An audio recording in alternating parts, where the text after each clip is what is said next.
to be created. Why have we left the UN to go to reach the circumstances, to reach the levels of violence that we see in the United Nations? This violence, therefore, comes from member states themselves. The member states of the permanent member states, the 5 of them. If the center, if the head that is supposed to keep peace is not keeping peace, how will the tail, the legs, the mouth, or how will the limbs operate? Ladies and gentlemen, it is sad that this has happened and continues to happen while the Secretary General of the United Nations is watching. The United Nations Secretary General seems to have no powers or powerless, yet he is the person who was put in place to direct this organization towards a harmonious end. Condemnation which are rhetoric, condemnations that are favoring sides instead of condemnation bringing people to a peace table. How do we do it? When shall we be stopped?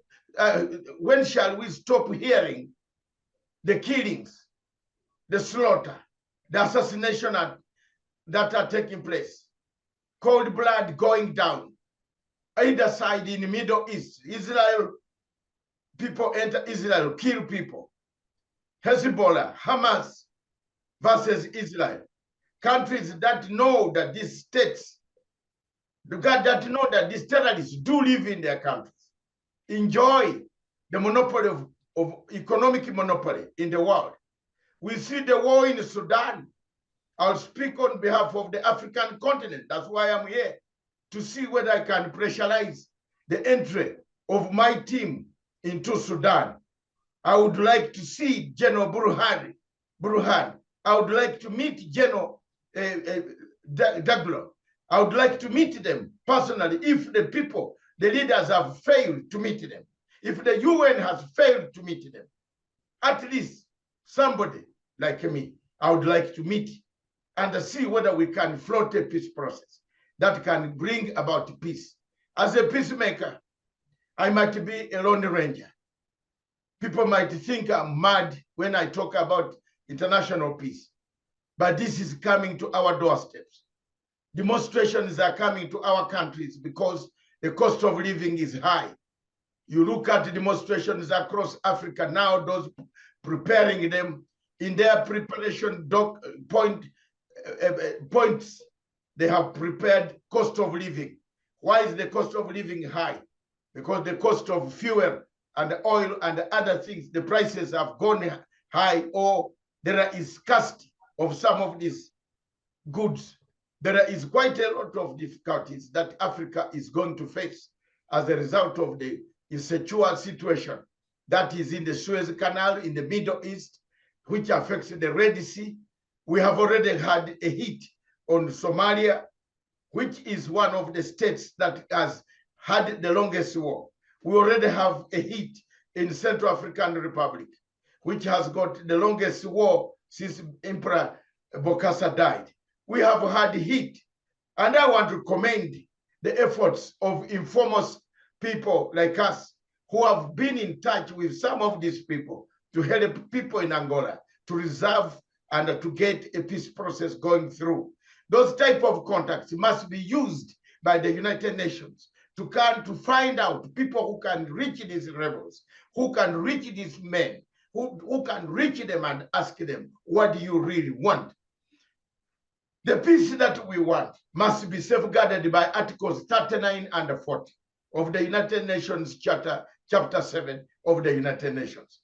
There's very clear that peace must be held, that if there is any sign of peace, any provocation whatsoever, the United Nations Security Council will give direction.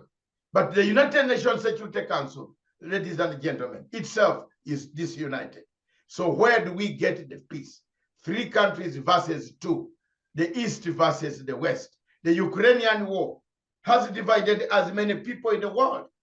If you support Ukraine publicly, you are denounced by the other side for having supported Ukraine. They will bring people to your country. They will pay for your systems to collapse. They will do quite a lot of things. Are we not seeing a moribund United Nations Security Council? The Prime Minister of the United Kingdom, as a Labour Party member myself, you promised us we shall have a better world. Mr. Prime Minister, sir, I ask you on behalf of millions and millions and millions of people who might not be speaking like me, who might be having humanitarian catastrophe, a crisis like in Congo. Can you try to get the peace? Can you try to get peace? Can you people sit down in the United Nations Security Council, the permanent members and the rotational members, and bring peace to the world? There is need for peace in the world. The charter is very strong, very clear, that we came from the background of a war, 1945. In October, we set this charter to be functional, 1945. How many of these have we abrogated? Do we sponsor wars? Do we buy arms instead of buying peace? Why are we not buying peace? Why are we not looking for avenues where these countries can live together? Why is there no a solution for the Middle East? Why should we have people where you know where they are? If you know that the terrorists are harbored somewhere, why don't we talk to these people? Why don't we put them in one place? If you look at the trend, the current assassination of the Hamas leader, you can see that he has a place where he has been, and we know where he is. So why have we had no time to talk to him, to bring him to table, to ask that country to prevail on him? It's the United Nations duty to make sure that peace prevails before a war erupts. Viewers, those who pick my clip, we are living at dangerous times. Our place is full of dangerous times. Our place is full of difficulties. Our place is full of agony, pain, anguish.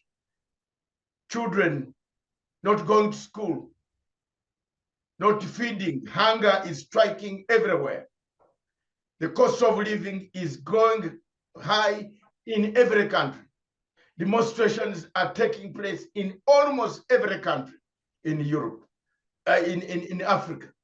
Almost in the next coming months, if situation becomes impossible with the conditions in the Red Sea and the Suez Canal, where ships cannot reach us, especially in the east or eastern route, which is used for bringing goods from Europe, trade will come to a halt. Isn't it time for United Nations to look and see, instead of going to purchase and arm more people? Isn't it time for America to review its foreign policy of arming nations instead of creating peace? Isn't it time for Russia to sit down with its other powerful member states? Isn't it time for Britain? Isn't it time for China? Isn't it time for France, that has actually openly told us it has lost territories and it would like to actually sponsor military counter coups in West Africa? They would like to sponsor such military counter coups.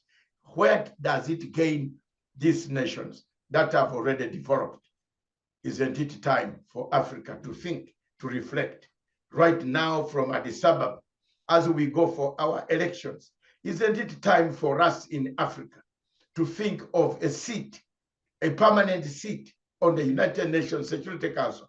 Perhaps if Africa sits on that permanent Security Council members, if we increased one seat and they became permanent, or 2 seats or 3, there would be other views. Otherwise, the views that are there right now are the views of the conquerors, those who have conquered us and those who have the might to conquer, who have the nuclear weapons to silence the whole world, and then they are fighting. That is the message I wanted to bring today.